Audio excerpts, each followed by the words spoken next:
Welcome to Astrovedic शाला। आज मैं पार्ट 2 लेके आई हूँ तिथि सीरीज़ का। जिन्होंने भी प्रतिपदा से लेके सप्तमी तक नहीं देखा है तो वो पार्ट 1 में देख सकते हैं।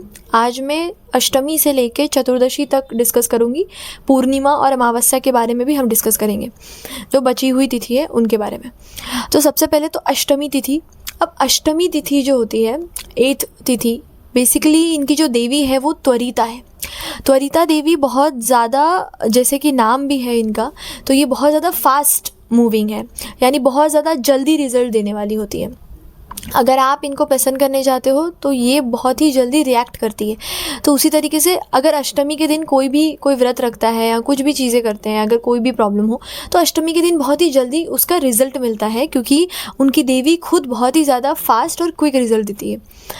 अब होता क्या है कि ये जो देवी है ये यहाँ पर दो अपोजिट फोर्सेस को भी रिप्रेजेंट करती है। ये साथ में इनके सर्प होता है, स्नेक होता है, और साथ में मोर होता है, यानी कि पिकॉक। तो ये दोनों अपोजिट है, दोनों एक दूसरे के दुश्मन होते हैं। अब ये दोनों एक दूसरे के साथ अच्छे नहीं होते, लेकिन फिर भी माता के साथ रहते हैं। अब ये दिखाता है कि ये माता दो अपोजिट फोर्सेस को भी एक साथ लेके चलने वाली होती है, यानी जो दिन रात जितने भी जो अपोजिट फोर्सेस हैं, फेमिनाइन और मस्कुलिन, तो इन सबको ये दिखाती है उनका यूनियन। यानी ये दिखाती है कि किस तरीके से डुअलिटी में भी हम रह सकते हैं विद यूनियन। तो ये बहुत ज़्यादा जस्टिस भी दिखाती है कि किस तरीके से किसी एक को फेवर नहीं करती। ये हमेशा देखती है फेवर कि किसको मिलना चाहिए, और दोनों को समान तरीके से देखती है। तो इनमें बहुत ही वो एक, जो भी इनमें जन्म भी लेते हैं तो उनके अंदर वो जस्टिस का क्वालिटी भी आता है। खास करके ये स्नेक के जो पॉइजन्स होते हैं, यानी जो विष होता है स्नेक में, उनको भी दूर करने का काम करती है। उनके लिए भी इनकी पूजा की जाती है।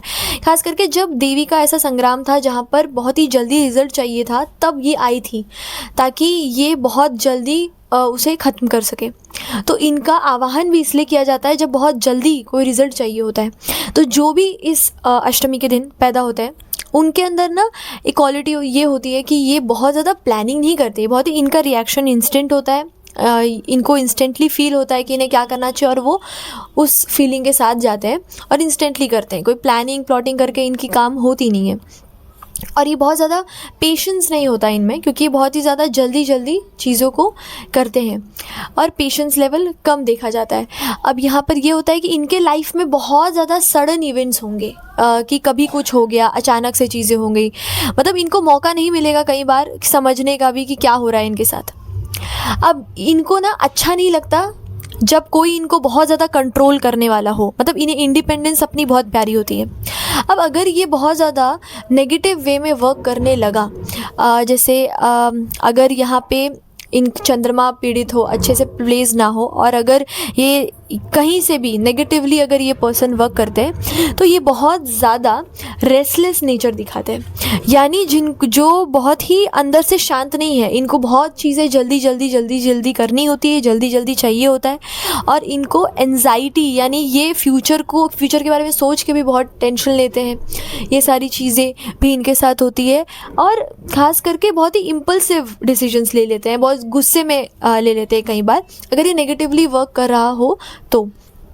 अदरवाइज़ ये बहुत अच्छा ये माना जाता है तिथि कि जो भी यहाँ मतलब इसमें जन्म लेते हैं वो बहुत जल्दी बहुत सारी चीज़ों को हासिल कर सकते हैं, अगर उनके जो प्लैनेट्स है बहुत ही फेवरेबल प्लेस्ड हो। जैसे कि यहाँ पर मर्क्यूरी देखना होता है।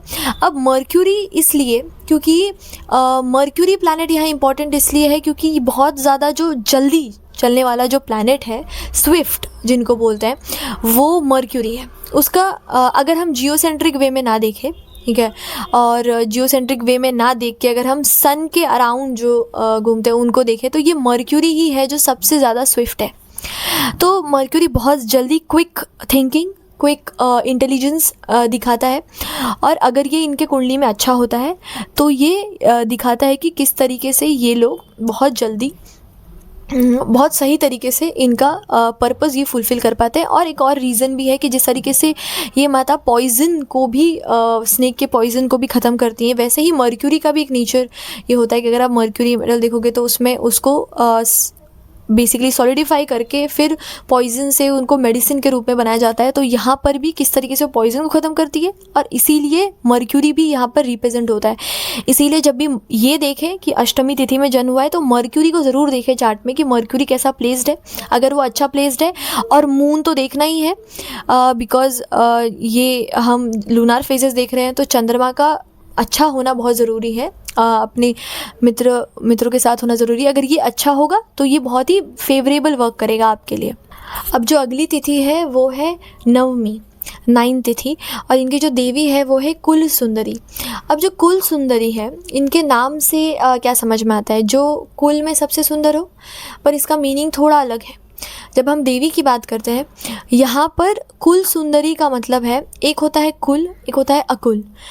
जब हम देवी की बात करते हैं तो उन्हें हम कुल से जोड़ते हैं, और जब हम शिव की बात करते हैं हम उनको अकुल से जोड़ते हैं। उसका रीज़न है कि जब हम कुल सुंदरी की बात कर रहे हैं तो कुल बेसिकली देवी का जो शरीर है, या किसी का भी जो शरीर है, आपके जो भी लीनिएज है, जो भी परंपरा चल रही है घर में, जो भी जनरेशन्स है, उनकी जो मेमोरी होती है वो आपके बॉडी में इम्प्रिंट होते हैं। कोई भी इंसान क्यों अपने पिता जैसा दिखता है या माता जैसी दिखती है, या अपने पूर्वज में किसी न किसी का जीन्स वो लेके आते हैं, क्योंकि वो लीनिएज से उनको मिली है। आप भूल जाओगे खुद को कि आप किसके हो, बेटे या बेटी हो, या कहाँ से, कौन से परंपरा से, कौन से लीनिएज से आप भूल सकते हो एक टाइम पे, या आपको पता ना हो, लेकिन आपकी बॉडी कभी वो नहीं भूलती। आपका जो जेनेटिक्स है वो कभी ये चीज़ नहीं भूलता, डीएनए कभी नहीं भूलता। बेसिकली आपके अंदर का जो पूरा का पूरा प्रोसेस है, पूरा जो इम्प्रिंट है, ब्लूप्रिंट, वो कभी नहीं भूलते, और वो मेमोरी रह जाती है पूरे बॉडी में, जो कि वहाँ मतलब वो रिजेंबल करती है और आपके लीनिएज से जुड़ी हुई होती है।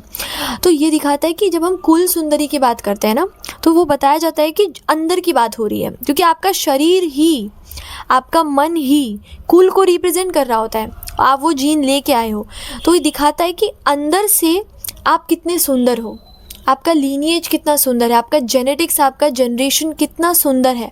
सुंदर का मतलब होता है कुछ ऐसा जो अद्भुत हो। तो उसी तरीके से जब हम देवी की बात करते हैं, तो देवी यहाँ पर ये दिखाया गया है कि वो ऐसी है जिनका लीनिएज, जिनका जो सोर्स है वो बहुत प्योर सोर्स है, प्योरेस्ट सोर्स की है वो, इतनी सुंदर है। और जब हम शिव की बात करते हैं, हम उनको अकुल कहते हैं, क्योंकि वो एब्सोल्यूट है, वहाँ उनके अंदर कोई वो नहीं दिखता जनरेशन, इसीलिए हम वहाँ कुल और अकुल को ऐसे मानते हैं। अब यहाँ क्या होता है कि कुल सुंदरी को सरस्वती माता से भी जोड़ा जाता है, क्योंकि वो सरस्वती माता जिस तरीके से पूर्णतः ज्ञान को दिखाती है, वैसे ही कुल सुंदरी भी पूरी तरीके से ज्ञान को प्रदर्शन करती है, ज्ञान का। अब जो भी नवमी तिथि को जन्म लेते हैं ना, इनमें एक चीज़ होता है कि बहुत ज़्यादा अंदर से डिसिप्लिन होंगे। अगर ये अच्छे तरीके से वर्क करेगा तो इनका जो इनर डिसिप्लिन बहुत अच्छा होता है। ख़ास करके ये कोई भी चीज़ प्लान करके, प्रॉपर समझ के तब फैसला लेते हैं, जल्दबाजी में नहीं लेते। दूसरा, इनका ना ये अपने कुल में यानी अपने लीनिएज में भी सबसे बेस्ट होंगे, और अपने लीनिएज को आगे बढ़ाने वाले होंगे, जो उनका नाम रोशन कर दे, जो लीनिएज को पूरी तरीके से बदल के रख दे, उसमें कुछ ऐसा इनपुट दे के जाए जो शायद किसी ने ना किया हो। तो ये होता है जब नवमी तिथि में जन्म होता है। पर अब अगर ये नेगेटिव वे में वर्क करता है तो इनके साथ क्या होता है कि ये एंसेस्टर्स जो होते हैं, इनके जो जनरेशन से चले आ रहे होते हैं, उनके एक बर्डन में जी रहे होते हैं, यानी उनका कुछ ऐसा बर्डन होता है जिनको ये दबा के रखे हुए रहते हैं। इनको वो फील होता है कि इन्हें बहुत कुछ करना है अपने एज के लिए, और वो एंसेस्टर का दबाव उनको फील होता है। साथ साथ में खुद ही की बुराई ज़्यादा करते हैं, सेल्फ क्रिटिसाइज़ करना होता है ना, अंदर ही अंदर गिल्ट में, अंदर ही अंदर क्रिटिसाइज़ करना खुद को। ये क्वालिटी अगर वो नेगेटिव वे में वर्क कर रहा हो, ये कॉम्बिनेशन, तो अब यहाँ पे आपको चंद्रमा देखना है इसके लिए कि नेगेटिव वर्क कर रहा है या पॉजिटिव। खास करके आपको यहाँ पे जो प्लैनेट देखना है वो है सूर्य। अब सूर्य को हम लीनिएज से मानते हैं, देखा जाता है। अगर सूर्य, इवन जब आप चार्ट में भी जब सन का प्लेसमेंट देख के ये बता सकते हो कि किसी का लीनिएज कितना प्योर हो सकता है, कैसा हो सकता है, तो उस तरीके से इसीलिए सूर्य यहाँ पर देखना बहुत ज़रूरी है कि कैसा प्लेस रहेगा। सूर्य अच्छा है तो यहाँ पे जो भी चीज़ें चाहिए वो कंप्लीट होती है। जो अगला तिथि है वो है दसवीं, यानी जिनकी जो देवी है वो है नित्य, इन्हें नित्य देवी ही कहा जाता है। और इनका एक और नाम है वो है ज्ञान स्वरूपिणी, यानी पहले तो नित्य का मतलब होता है इटर्नल, जो हमेशा चलते रहे, जिसका कभी ख़त्म ना हो। और जब हम ज्ञान स्वरूपिणी की बात करते हैं तो ये होता है नॉलेज का एक ऐसा स्वरूप जो सिर्फ नॉलेज दिखाता हो, सिर्फ ज्ञान दिखाता हो, विजडम दिखाता हो। अब जो नॉलेज होता है वो बेसिकली इन्फॉर्मेशन बेस्ड नहीं होता, वो विजडम बेस्ड होता है कि आपने क्या चीज़ें ग्रहण की है, ठीक है। तो उस तरीके से जब हम इटर्नल देखते हैं, मतलब ऐसा ज्ञान जो कभी ख़त्म ना हो सके, जो हमेशा एक जोत की तरह जलते रहे और उसका कभी वो एंड ना हो, यानी वो एंडलेस हो। तो ये माता वो ज्ञान का वो स्वरूप दिखाती है जब दसवीं आता है। तो इसीलिए ना अब ये पूरी तरीके से जब भी किसी को भी कुछ समझ में ना आ रहा हो कि क्या करना है चीज़ें, तब क्या रास्ता चुनना चाहिए, तब दसवीं तिथि सबसे बेस्ट होता है। जब वहाँ पर आपको कुछ आशीर्वाद मिलता है, चीज़ें मिलती है, तो आपको पूरी तरीके से आपका ज्ञान खुल जाता है, मतलब आपको पता होता है कि क्या होगा, क्या करना है आपको।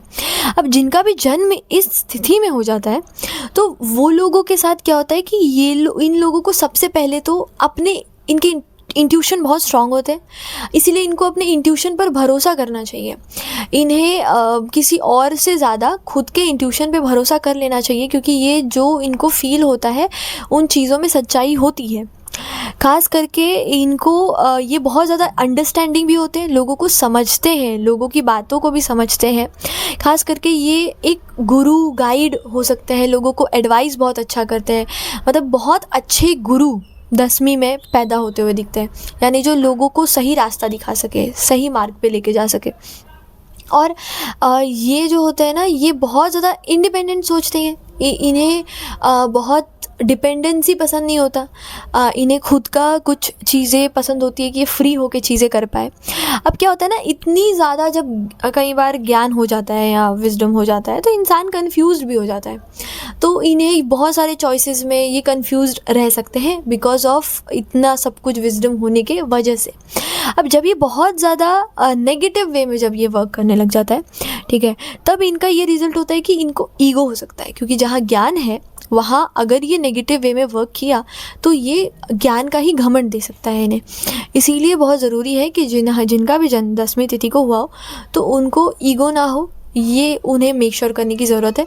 अब वो डिपेंड करेगा अगर चंद्रमा कैसा प्लेस्ड है, खास करके आपको यहाँ पर ये भी देखना है, चंद्रमा ही सबसे इम्पॉर्टेंट है यहाँ पे उसी तरीके से, क्योंकि एक तो चंद्रमा लूनार फेजेस की वजह से, दूसरा ये भी कि ये प्लैनेट भी जो एसोसिएटेड है वो चंद्रमा ही है। उसका रीज़न है कि यहाँ पर पूरी तरीके से अगर कोई चीज़ है जिससे ये अच्छा वर्क कर सकता है वो आपका मन है।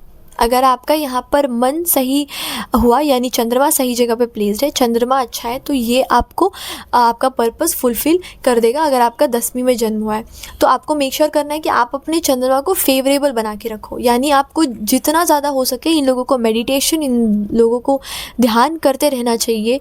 इनफैक्ट शिव जी की पूजा करनी चाहिए जितना ये कर सकते हैं, क्योंकि ये चंद्रमा इनका मजबूत करना इन्हें बहुत अच्छा होगा, इन्हें बहुत ही अच्छा फल देगा। अब अगर किसी का जन्म एकादशी के दिन हुआ है 11वीं तिथि में, तो ये जो देवी रिप्रेजेंट करते हैं ये है नील पटाखा। अब जो नील पटाखा होता है वो ये दिखाती है देवी कि बेसिकली ये आप समझिए कि ब्लू कलर का, ओके, नीले रंग का एक फ्लैग की तरह है ये, ओके। तो यहाँ क्या होता है कि ये देवी सबसे पहले तो बहुत ज़्यादा, नील पटाखा देवी बहुत ज़्यादा इंटेंस्ड एनर्जी लेके आती है, और बहुत ज़्यादा इनमें जो तत्व होता है ना वो फायर का तत्व होता है, हीट का होता है। अब ये एक तरह से डिटॉक्सिफिकेशन भी बताती है, यानी किसी भी तरीके का जो बंधन होता है उनसे मुक्ति दिखाती है।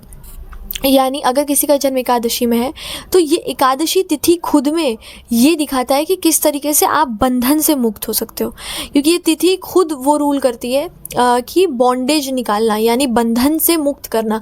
इसीलिए जिनका भी फास्टिंग एकादशी में होता है, जो एकादशी का व्रत रखते हैं, उसका यही रहता है कि ऐसे भी कहा गया है कि एकादशी में सबसे ज़्यादा मेंटल एक्टिविटी कम हो जाती है। अब ऊपर से अगर इस दिन कोई व्रत रख लेता है, इस दिन कोई ज़्यादा मेंटली मेडिटेशन और इन सब में जुड़ जाता है, तो वो और ज़्यादा जुड़ जाते हैं सोर्स से, और वो और ज़्यादा अपने बंधनों से मुक्त हो सकते हैं, अपने जितने भी बॉडी के जो विकार है उसको मुक्त हो सकते हैं। अभी जो इनका जो ब्लू फ्लैग है ना, वो रिप्रेजेंट करता है कि आपका विषाद जो होते हैं जितने भी, यानी जो आपके 6 एनिमीज़ होते हैं, षड्रिपु, उनको रिमूव करना, यही वो ध्वजा दिखाता है कि उनको रिमूव करने का वो, क्योंकि उन्हीं को वो डेंजर के रूप में समझता है। यानी आपके अंदर के जो एनिमी है वही आपके लिए डेंजर है, वही आपके लिए एनिमी है। आपके अंदर के षड्रिपु ही आपके दुश्मन है, और उन्हीं को रिमूव करने के लिए वो ध्वजा होता है। तो इसीलिए वो आपके अंदर के एनिमी को, इसीलिए एकादशी को लोग अपने अंदर के विकार को दूर करते हैं। अब जिनका भी जन्म इस स्थिति में हो जाता है, अब इनके साथ क्या होता है कि ये लोग बहुत ज़्यादा साइकिक नेचर के होते हैं, मिस्टिक होते हैं, मतलब ये कोई नॉर्मल नहीं होते हैं। इनके अंदर बहुत सारी ऐसी चीज़ें होती है जो बहुत ही स्पेशल होती है।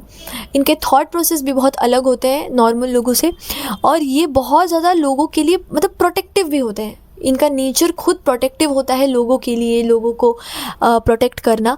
और इनके जो सपने होते हैं, जो इंट्यूशन, खास करके ये जितने भी शुरू में खास करके जो ड्रीम्स होते हैं, उनके सच होने का चांस इनमें बहुत ज़्यादा होता है, बहुत ज़्यादा स्ट्रांग होता है। अब इनका क्या है कि इसीलिए ये अगर नेगेटिव वे में अगर ये वर्क करता है, अब पहले तो जिनका भी ये जन्म होता है उनको कभी भी ऐसा लगेगा कि वो अब रोक नहीं पाएंगे, मतलब अब अंदर जो भी इनके विषाद है, अपने एनिमीज़ है, इनका मतलब जब वो ख़त्म करने की हमेशा कोशिश रहेगी इनकी, वो उन विषादों के साथ ज़्यादा समय तक रह नहीं पाएंगे। और दूसरी चीज़ कि अगर ये नेगेटिव वे में वर्क करता है ना, तो ये लोग बहुत ज़्यादा नेगेटिव में भी जा सकते हैं, ज़्यादा नेगेटिव सोच सकते हैं। और जैसे सपने आते हैं, इंट्यूशन आते हैं, तो हो सकता है कि इनको बहुत ही नेगेटिव आए, तो अब वो सोचने लग जाए, और बहुत ज़्यादा शक कर सकते हैं। जब ये नेगेटिव वे में वर्क करे तब ऐसा होता है, बहुत ज़्यादा शक करते हैं, बहुत ज़्यादा नेगेटिव में जा सकते हैं उन्हीं ड्रीम्स और उन्हीं इंट्यूशन में अपने अंदर। तो अब ये आपको ये देखना है कि एक तो चंद्रमा देखना है कि वो अच्छे से प्लेस्ड हो, दूसरा ये देखना है कि इनके लिए जो मंगल है, ठीक है, क्योंकि मंगल से ही वो जो हीट है, वो इंटेंस जो है, वो कर्मा डिज़ोल्व होगा। इसीलिए मंगल का इनके कुंडली में अच्छा होना ज़रूरी है, ताकि ये वो एक्शन ले सके जो भी रिक्वायर्ड एक्शन है उसमें। इसीलिए अगर इनका पर्पस फुलफिल होगा कि नहीं, उसके लिए मंगल इनके चार्ट में देखना बहुत ज़रूरी है, जिनका भी जन्म एकादशी तिथि को हुआ है। अब जो अगला तिथि है वो है द्वादशी। अब जो ये द्वादशी तिथि है, इनकी जो देवी है वो है विजया देवी। अब विजया देवी के नाम से ही आपको पता चलेगा, वो देवी जो विजय देती हो, यानी जो विजय का वरदान आपको दे दे। आप कोई भी चीज़ कर रहे हो, कुछ भी करते हो, तो आपको करते क्यों हो? ताकि आपको सक्सेस मिल पाए, आप उसमें जीतो। अब उसका जो वरदान होता है, इवन जब आप एकादशी में जो भी चीज़ें करते हो या किसी भी तिथि में कुछ भी करते हो, तो उसका जो फल होता है ना, जो भी आप कर्म करते हो, उसका फल आप देखेंगे कि आपको द्वादशी तिथि में मिलता है। यानी बहुत अच्छा समय रहता है कि अगर आप कभी भी कुछ तप कर रहे हो, कुछ भी चीज़ें कर रहे हो, तो आप उसको प्रतिपदा से शुरू कर सकते हो। द्वादशी में आपको उसका फल मिलता है। ऐसी भी चीज़ें होती है, क्योंकि द्वादशी, या तो इवन आप उससे पहले व्रत करो और फिर द्वादशी में आपको उसका फल मिलता है। तो द्वादशी हमेशा आपको विजय दिलाता है। इसीलिए इन्हें गॉडेस, इन्हें ये भी कहा जाता है कि जो आपको जब विजय दे दे बैटल फील्ड में, जब आप लड़ रहे हो, तो ये उस समय की बात है जब स्टोरी भी ऐसी थी, जब देवी को जब विजय की बात थी, तो यही वो देवी थी जिन्होंने विजय भी दिलाया था। इसीलिए यहाँ पे क्या होता है कि ऐसे लोगों को कभी भी ना बहुत ज़्यादा पहले तो कॉम्पिटिटिव होते हैं, इनको हमेशा जीतना होता है। तो ये उसी तरीके से उनका नेचर भी हो जाता है, क्योंकि ये विजय देवी है, तो उनके अंदर वो स्तोत्र डालती है, उस तरीके से वो इम्पैक्ट करती है कि लोगों को बहुत ज़्यादा कंपटीशन में जीतने की ललक होती है। एक कुछ लोग होते हैं जिनको चलता है कि ये ठीक है, नहीं करते कम्पीट, आराम से रहते हैं, लेकिन उनको हमेशा जीतने का वो रहता है एक ललक कि उनको कम्पीट करना ही है, कि कैसे वो थोड़ा सा भी पीछे हो सकते हैं किसी से, उनको वो पसंद नहीं है। दूसरा, इनको ना ये कुछ भी चीज़ अचीव कर सकते हैं अगर ये उसमें मेहनत कर ले। ऐसा कुछ नहीं हो सकता जिसमें इनको विजय का आशीर्वाद ना मिले अगर ये मेहनत करे अपना। दूसरा, ये कभी भी इनका जो ये हमेशा आखिरी समय तक कभी भी हार नहीं मानेंगे, कि इनकी हार इसलिए नहीं होगी कि हार चुके हैं, ये कभी हारेंगे नहीं, हार नहीं मानेंगे, ये हमेशा करते रहेंगे। इसीलिए भी शायद ये जीतते हैं, क्योंकि ये हमेशा लड़ते रहते हैं और ये अनस्टॉपेबल होते हैं। और इनको उसी तरीके से होता है कि इनको कभी भी आप अगर कुछ भी बोल दो, या इवन जब ये बात भी कर रहे होते हैं या किसी चीज़ में जब ये तर्क वितर्क भी कर रहे होते हैं, तो इनको वो सहन नहीं होता कि हार गए। इनको उसके विपरीत ये कुछ बोलेंगे, ये शांत नहीं रह सकते वो टाइम पे भी। तो अब होता क्या है ना कि इनके अंदर अगर ये नेगेटिव वे में वर्क कर जाए तो इनके अंदर ऐसा हो जाएगा कि इनके अंदर जो एक एक्सटर्नल ये होता है ना, प्राइड, कि मैं बहुत स्पेशल, मैं ये हूँ, वो आ सकता है।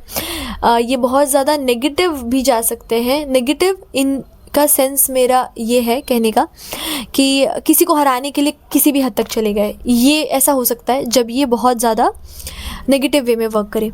और प्राइड इनके अंदर हो सकता है अपने जीत का, और ये बहुत ज़्यादा रेस्टलेस नेचर के हो सकते हैं, यानी ये बहुत ही शांत, पेशेंस वैसे वर्क नहीं करते। अगर ये नेगेटिव वे में वर्क किया तो इनका चंद्रमा देखना ज़रूरी है कि ये पॉजिटिव है या नेगेटिव वे में वर्क कर रहा है अभी फ़िलहाल। और सबसे बड़ी बात, आपको ये भी चेक करना है कि यहाँ जो प्लैनेट है वो मर्क्यूरी है, यानी अगर इनकी कुंडली में मर्क्यूरी अच्छा है, यानी बुध अच्छा है, तो इनके पास ऑटोमेटिकली बहुत सही तरीके से क्षमता होगी कि कैसे सही गलत का चुनाव करें और ये हर चीज़ में जीतेंगे। इसीलिए इनका बुध देखना ज़रूरी है चार्ट में कि बुध कैसा बैठा है कुंडली में। अगर बुध अच्छा बैठा है तो ये अपने पर्पस को फुलफ़िल करने में कामयाब हो जाएंगे। इसीलिए इनके बुध से पता चलेगा और इनको अपने बुध को फेवरेबल करके रखना चाहिए। अब अगली तिथि है त्रयोदशी, जिनकी जो देवी है वो है सर्वमंगला। अब जो सर्वमंगला देवी है, इनके नाम से ही पता चलता है जो हर तरह से मंगल करने वाली हो। मंगल का मतलब ये है कि जो सिर्फ शुभता दे, जहाँ पर कोई भी ऐसी चीज़ें ना हो जो ऑस्पिशियस नहीं है, जो शुभ नहीं है, यानी जहाँ ये जाती है वहाँ शुभता आना तय होता है। अब इस तिथि को प्रदोष भी कहा जाता है, प्रदोष तिथि, यानी जिस तिथि में कोई दोष नहीं है, यानी इसमें जन्म लेने वाले के इसमें दोष उत्पन्न नहीं होता। यानी इसका मतलब ये नहीं है कि उसके अंदर दोष नहीं होगा, पर ये कहा जाता है कि सारे दोषों का निवारण करने वाली होती है, कि इंसान में कोई दोष ना बचे, इसीलिए ये मंगल करनी होती है। अब इनके साथ क्या होता है कि जो इस तिथि में जन्म लेते हैं तो आप देखोगे कि ये इंसान समय पर इन्हें कोई ना कोई सहायता करने वाला मिल जाता है। अगर ये कहीं भी फंस रहे हो तो इनको कोई ना कोई मिल जाएगा, कोई ना कोई सपोर्ट मिल जाएगा हमेशा। अब इनके साथ ये भी होता है कि इनको हमेशा धर्म का काम करना चाहिए, यानी कभी भी शॉर्टकट या ये सारी चीज़ों पे नहीं पड़ना चाहिए, क्योंकि लक इनके साथ होगा। क्योंकि ये सर्वमंगला देवी है तो ये लेके ही आएंगी शुभता।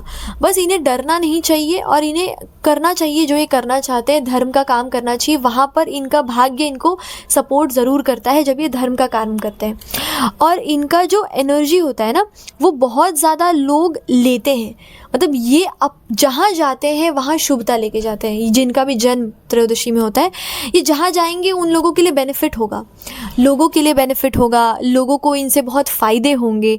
तो इनके होने मात्र से, अगर ये जैसे होता है ना कुछ लोगों का जो पैर होता है वो बहुत ज़्यादा, पाया जो होता है बहुत ज़्यादा शुभ होता है ऐसा कहते हैं, वैसे ही इन लोगों का होता है कि अगर ये कहीं पर जाते हैं तो वहाँ पर शुभता लेके जाते हैं, वहाँ पर उनका भी फ़ायदा होता है।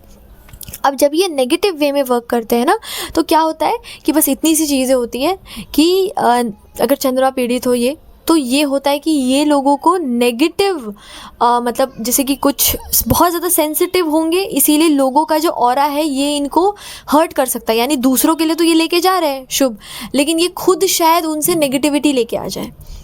तो इनको बहुत ही सेफगार्ड करके रखना चाहिए खुद को प्रोटेक्शन के बारे में सोचना चाहिए कि कैसे ये खुद को प्रोटेक्ट करके रखे। अगर चंद्रमा बली होगा तो वो कर पाएंगे, लेकिन अगर नहीं होगा तब यहाँ पर चांसेस है कि उनको बहुत ज़्यादा नेगेटिविटी में चले जाएंगे। इस नेगेटिविटी में इसलिए नहीं क्योंकि ये अपना सोचेंगे, बट इसलिए क्योंकि ये दूसरे के जो ऑरा है उसको कैच कर लेंगे, जो नेगेटिव ऑरा भी होगा। इसीलिए इनको वो चीज़ों पर ध्यान देना चाहिए। और इनका जो प्लैनेट है जो देखना ज़रूरी है वो गुरु।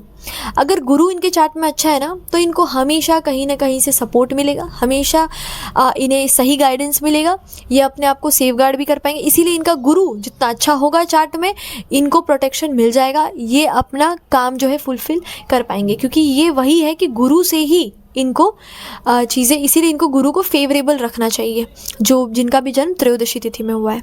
अब जो नेक्स्ट तिथि है वो है चतुर्दशी। चतुर्दशी की देवी है ज्वाला मालिनी। अब ज्वाला मालिनी देवी का स्वरूप कुछ ऐसा है कि आसपास सिर्फ अग्नि की लपटें हैं, जैसे हवन कुंड में होता है। अब वहाँ पर बीच में माता है, ये है वो स्वरूप ज्वाला मालिनी का। अब यहाँ होता ये है कि ये जो आग की लपटें है ना, आग हमेशा ये दिखाता है कि कैसे वो प्यूरिफाई करता है, जितनी भी अशुद्धियाँ हैं उसको रिमूव करके, उसको निकाल के सिर्फ मूल रूप देता है। यानी जैसे किसी के बॉडी को भी जलाया जाता है तो उसमें सिर्फ भस्म बचता है, तो क्यों? क्योंकि वो मूल स्वरूप है, तो वो अग्नि का काम होता है। वैसे ही ये भी दिखाता है कि कैसे अपने ईगो को ख़त्म करना। अग्नि अपने ईगो को ख़त्म करती है, आपका जो सेल्फ है उसको डिस्ट्रॉय करती है, और प्योर लव, प्योर जो प्रेम है ना वो, क्योंकि जब ईगो ख़त्म होता है तभी आप प्रेम को समझ पाते हो। तो ज्वाला मालिनी देवी जो है ना, ये सारे कर्मा को ख़त्म करती है और प्रेम का स्वरूप देती है, और जितने भी ईगो है उसको डिज़ोल्व करती है, ख़त्म करती है। इसीलिए देखोगे कि ये कुछ भी, या तो पूर्ण होने से पहले या तो अमावस्या आने से पहले जो सबसे पहली वाली होती है, उससे पहले जो स्टेज आता है वो है, क्योंकि ज़रूरी है ईगो ख़त्म होना, ज़रूरी है वो ट्रांसफॉर्मेशन कुछ प्राप्त करने से पहले। इसीलिए ये जो लोग होते हैं ये हमेशा कार्मिक रिलेशनशिप में जाएंगे ज़्यादातर। इनको कहीं ना ऐसी रिलेशनशिप होंगे जो कार्मिक हो, जिसमें कुछ लेना देना बहुत ज़्यादा होता है, बहुत इंटेंसिफाइड रिलेशनशिप होता है, पिछले जन्म का कुछ लेना देना होगा, और कार्मिक रिलेशनशिप में ये ज़्यादा इन्वॉल्व हो जाते हैं। अब इनका क्या होता है कि ये इनके लाइफ में बहुत ज़्यादा ड्रास्टिक चेंज होगा, ड्रास्टिक ट्रांसफॉर्मेशन, पर वो प्योर करेगा इनको, इनके सारे जो भी अशुद्धियाँ है उनको दूर करने का काम करेगा। ये बहुत ज़्यादा हमेशा ना ऐसा फील करेंगे कि कुछ इनकम्प्लीट है, कुछ है जो पूरा नहीं है, कुछ है जो बचा हुआ है जो इनको पूरा करना है। ये हमेशा उनको फीलिंग वो ललक रहेगी। अब जब भी ये नेगेटिव वे में काम करता है ना, तो ये दिखाता है कि ये हमेशा गलत पार्टनर को ही चूज़ करेंगे, और लव लाइफ में ऐसे पार्टनर्स चूज़ कर लेंगे जिसमें प्रॉब्लम इनको बहुत ज़्यादा कार्मिक वो फील होना होगा। दूसरा, इनके जो बिहेवियर होते हैं बहुत हार्श हो जाएंगे, बहुत ही बुरी तरीके से बिहेव करेंगे अगर ये नेगेटिव वे में वर्क करे तो। इसीलिए चंद्रमा देखना ज़रूरी है कि अगर चंद्रमा स्ट्रांग है तो ये नेगेटिव वे में वर्क नहीं करेगा, लेकिन अगर चंद्रमा में कुछ भी एफ्लिक्शन है ना तब ये कर सकता है। इसीलिए यहाँ पर चंद्रमा का स्ट्रॉन्ग करना ज़रूरी है, फेवरेबल। और इनको शुक्र को बहुत स्ट्रॉन्ग करना ज़रूरी है, क्योंकि इनका जो प्लैनेट है वो शुक्र है। वो इसलिए क्योंकि शुक्र ही वो है जो बेसिकली जब उच्च होते हैं तो पाइसेस में होते हैं। जब वो पाइसेस में उच्च होते हैं तो वो यही दिखाता है कि किस तरीके से आप अपने ईगो को ख़त्म करते हो, क्योंकि ईगो को ख़त्म करके जब आप प्योर लव समझते हो, प्रेम का स्वरूप समझते हो, वही है ज्वाला मालिनी। इसीलिए जब शुक्र अच्छा होगा चार्ट में तो वो उस चीज़ को समझ पाएंगे और डिवोशन देख पाएंगे, क्योंकि शुक्र का स्वरूप ही डिवोशन है, भक्ति है। आपको भक्ति आएगी तो शुक्र से। इसीलिए अगर आपका शुक्र अच्छा है तभी आप ज्वाला मालिनी यानी इस तिथि में जन्म लेने का जो कारण है, आपका पर्पज़ है, वो आप फुलफ़िल कर पाओगे। इसीलिए शुक्र का फेवरेबल होना चार्ट में आपके लिए बहुत ज़रूरी है। अब जो अगली तिथि है वो है पूर्णिमा और अमावस्या। अब मैं पूर्णिमा अमावस्या साथ में इसलिए बोल रही हूँ क्योंकि इन दोनों की जो देवी है वो छिद्रूपा ही है, यानी चित्रा। अब ऐसा क्यों है? क्योंकि यही वो देवी है जो दोनों रिप्रेजेंट करती है, जब पूर्णिमा होता है और जब वो अमावस्या होता है जहाँ कुछ नहीं होता। अब मैं सबसे पहले पूर्णिमा की बात करती हूँ। तो पूर्णिमा में आप देखोगे कि पूरी चांद अपने सबसे पूर्ण स्वरूप में होता है। तो ये जो देवी है ये हमेशा आप देखिए कि चिद्रूपा की जब हम बात करते हैं तो चिद्रूपा मतलब चित यानी कॉन्शियसनेस का स्वरूप, यानी जो हाईएस्ट जो कॉन्शियसनेस है ना उसका जो मूल स्वरूप है कॉन्शियसनेस का, वो है ये देवी। तो इसीलिए यहाँ क्या होता है कि जो लोग इस यहाँ जन्म लेते हैं तो पूर्णिमा में अगर है तो ये बहुत ज़्यादा एक्सप्रेसिव होते हैं और ये बहुत ज़्यादा रिलेशनशिप बनाने में अच्छे होते हैं, यानी लोगों के साथ किस तरीके से कनेक्ट करना है, किस तरीके से बात करना है, इन्हें वो पता होता है, इन्हें लोगों के साथ रिलेशन मेंटेन करना आता है। और ये अपने जो इनर सेल्फ होते हैं ना खुद के अपने अंदर, उसको भी सही ढंग से लोगों को शेयर कर पाते हैं, लोगों को एक्सप्रेस कर पाते हैं और ये रिकॉग्नाइज्ड भी हो पाते हैं लोगों के सामने, लोग इनको जानेंगे, लोग इनको समझेंगे, ये भी चीज़ें होती है। अब ये क्या होता है कि अब ये पूर्णिमा है तो यहाँ पर आप सोचोगे कि ये मटेरियलिस्टिक वे में बहुत बेस्ट होगा, लेकिन पूर्णिमा के बाद क्या आएगा, ढलना शुरू होगा। तो इनका ये स्टेज ऐसा होता है कि भले ही ये जब अपने आप को कितना कुछ हासिल कर ले, बहुत एक्सप्रेस कर ले, चीज़ें कर ले, पर ये कहीं ना कहीं अपने उस कंफर्ट जोन से जुड़ जाते हैं, मतलब बहुत, क्योंकि ये बहुत कंफर्टेबल सिचुएशन होता है पूर्णिमा। अब ये इतने कंफर्ट जोन में हो जाते हैं कि उससे निकलना उनके लिए बहुत ही क्रूशियल होता है। और अब इसके बाद तो ढलना शुरू होगा, तो इसीलिए इनके लाइफ में क्या होता है कि इनको ये भी बहुत ज़्यादा मटेरियलिस्टिक वे में नहीं दिखाता, इवन पूर्णिमा भी, क्योंकि ये स्पिरिचुअल ही लेके जाता है, क्योंकि उसके नेक्स्ट में ही ढलना है। इसीलिए ये जैसे कंफर्ट जोन को प्राप्त कर लेंगे, उसके बाद कुछ ना कुछ तो ऐसा होगा कंफर्ट जोन होने के बाद कि इनको कंफर्ट जोन से निकलने का रेडी करना पड़ेगा खुद को, कि कैसे वो उस कंफर्ट जोन से निकले, तो वो उनके लाइफ में होता है। अब ये नेगेटिव वे में अगर वर्क करेगा ना तो क्या होता है कि ये कई बार लॉस्ट हो जाते हैं, भूल जाते हैं, लोगों की ही ओपिनियन मानने लग जाते हैं। तो इस चीज़ से इनको बचना चाहिए। अगर चंद्रमा एफ्लिक्टेड है तो इनको दूसरों के ओपिनियन में उतना ध्यान नहीं देना चाहिए बिल्कुल भी। अब इनको जो प्लैनेट्स देखना है ना वो है शुक्र और बुध, दोनों देखना है, क्योंकि यहाँ पर शुक्र और बुध दोनों अगर बहुत अच्छा प्लेस्ड हो तभी ये बहुत अच्छा फुलफ़िल कर सकता है इनका पर्पस। तो इनको दोनों देखना बहुत ज़रूरी है, ख़ास करके इस केस में इनको शुक्र देखना बहुत ज़रूरी है, लेकिन बुध भी देखना है, शुक्र पहले फिर बुध, तो दोनों को देखना ज़रूरी है। अगर दोनों सही बैठे हैं चार्ट में फुलफ़िल, तो इनका जो ये डिज़ायर है और इनकी जो पर्पज़ है वो ये फुलफ़िल कर पाएंगे। अब जो नेक्स्ट तिथि है वो है अमावस्या। अब अमावस्या की भी देवी चिद्रूपा ही है, चित्रा, यानी ये दिखाता है कि कॉन्शियसनेस, चिद्रूपा यानी कॉन्शियसनेस का जो स्वरूप है। अब ये लेकिन वो स्वरूप नहीं है जो पूर्णिमा में है, पूर्णिमा अलग है, वहाँ पे ये एक्सप्रेस आगे हो रहा है, लेकिन ये दिखाता है कि जब अमावस्या ये दिखाता है कि जब कुछ नहीं था, ये वो स्टेट दिखाता है कॉन्शियसनेस का, जब कुछ नहीं था तब भी जो देवी थी वो थी ये, यानी जब कुछ नहीं था तब भी थी, जब स्पेस नहीं था, टाइम नहीं था, क्रिएशन नहीं थी, तब भी चिद्रूपा देवी थी। तो इसीलिए ये कॉन्शियसनेस का फॉर्म दिखाती है कि ये प्योर कॉन्शियसनेस है, वॉइड दिखाती है जहाँ कुछ नहीं था।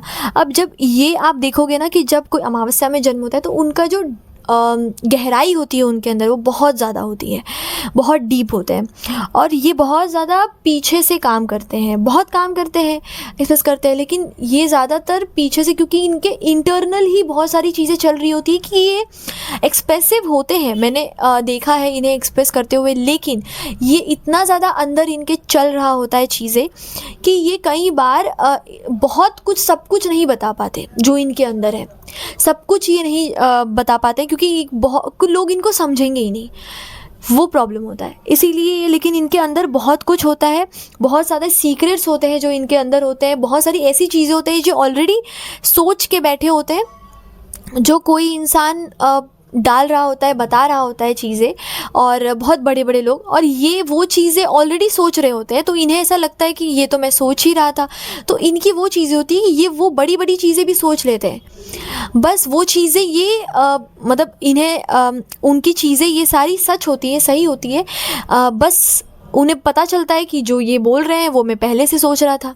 तो इनके अंदर वो टैलेंट होता है, बहुत ज़्यादा गहराई होती है, बट लोग इन्हें समझने में कई बार मिस्टेक कर देते हैं। अब और क्या होता है कि इनके जो ऑब्जर्वेशन स्किल्स होते हैं वो बहुत अच्छे होते हैं, आप जब भी इनको देखोगे तो ये बहुत ज़्यादा लोगों को ऑब्ज़र्व करेंगे, लोगों को समझ पाएंगे, फील कर पाएंगे कि कौन कैसा है। बहुत अच्छा ऑब्जर्वेशन स्किल्स पाया जाता है जब किसी का जन्म अमावस्या में होता है। अब यहाँ क्या होता है, अगर ये नेगेटिव वे में वर्क करे ना तो ये भ्रम में फंसते हैं, यानी पूरी तरीके से इल्यूजन्स ही इल्यूजन्स इनको दिखेंगे, ये भ्रम में फंसने लगेंगे, इनको समझ में नहीं आएगा सही क्या है गलत क्या है, और ये हमेशा ये सोचेंगे कि ये सही सोच रहे हैं बट ये गलत सोचेंगे। इसीलिए ये इल्यूजन्स में फंसने का चांस होता है। इनका खुद का मन ही इनको इल्यूजन में बांध देगा, भ्रम में बांध देगा। अब ये तभी होता है जब इनका चंद्रमा सही एफ्लिक्टेड हो, अगर एफ्लिक्टेड हो तब ये प्रॉब्लम होगा। और ख़ास करके इनको 2 प्लैनेट्स इनको भी देखना है जो कि है बुध और शुक्र। बुध पहले फिर शुक्र। अगर बुध इनका स्ट्रॉन्ग है, ठीक है, तो ये बहुत सही से चीज़ों को अपने हिसाब से कर पाएंगे, पर्पस फुलफिल होगा। शुक्र भी साथ में देखना है बिकॉज़ यहाँ पर ज़रूरत पड़ता है डिवोशन का। इसीलिए यहाँ पर 2 चीज़ें हैं, 2 प्लैनेट्स हैं, शुक्र और बुध, दोनों, खास करके बुध फिर शुक्र। तो इस तरीके से आपको देखना है। अगर यहाँ पर बुध शुक्र अच्छा है तो ये लोग अपने पर्पस को फुलफिल कर पाएंगे। तो आपको जब भी आप कोई प्लैनेट्स देखो, जो भी मैं बता रही हूँ, तो उसमें ये चीज़ ध्यान दो कि अगर नीच है तो नीच भंग भी देखो। अगर कोई एफ्लिक्शन है तो आप ये भी देखो कि कोई फ्रेंड भी है कि नहीं है, कोई देख रहा है कि नहीं देख रहा है, तो उस तरीके से आपको देखना है। तो ये थी अष्टमी से लेके चतुर्दशी, अमावस्या और पूर्णिमा के बारे में कुछ चीज़ें जो मैंने आपको बताई। अब यहाँ पर आप जब भी प्लैनेट्स देखो या कुछ भी देखो तो याद रखो कि आपको जब आप रूल अप्लाई करते हो कि प्लैनेट्स अच्छे से बैठे हैं कि नहीं बैठे हैं, एफ्लिक्टेड है कि नहीं, तो आप ये भी देखो कि अगर कोई नेगेटिव है तो सिर्फ नेगेटिव वे में मत देखो। अगर कोई ऐसे प्लैनेट है जो उसके मित्र नहीं है, वो देख रहे हैं, दृष्टि कर रहे हैं, तो आप ये भी देखो कि कोई बेनिफिक प्लैनेट है कि नहीं जो उनका मित्र है और वो देख रहा है कि नहीं। तो दोनों पॉसिबल दिखाओ, क्योंकि अगर वो आ रहा होगा, नेगेटिव एस्पेक्ट आ रहा होगा, तो पॉजिटिव भी तो आ रहा है। और जब तक एटलीस्ट 2 नेगेटिव नहीं आएगा और पॉजिटिव, आप समझिए कि जो ग्रह शुभ ग्रह है वो कम है कुंडली में, तो अगर उनका इम्पैक्ट बहुत ज़्यादा होता है कंपेयर टू मैलेफिक, जो इसीलिए आपको उस तरीके से देखना है। अगर 2 मैलेफिक भी आ रहे हैं लेकिन एक बहुत ही बड़ा शुभ ग्रह जैसे गुरु देख रहा है तो वो उसको कम कर देगा। तो आपको उस तरीके से प्लैनेट्स को देखना है यहाँ पर कि अच्छे हैं कि नहीं है।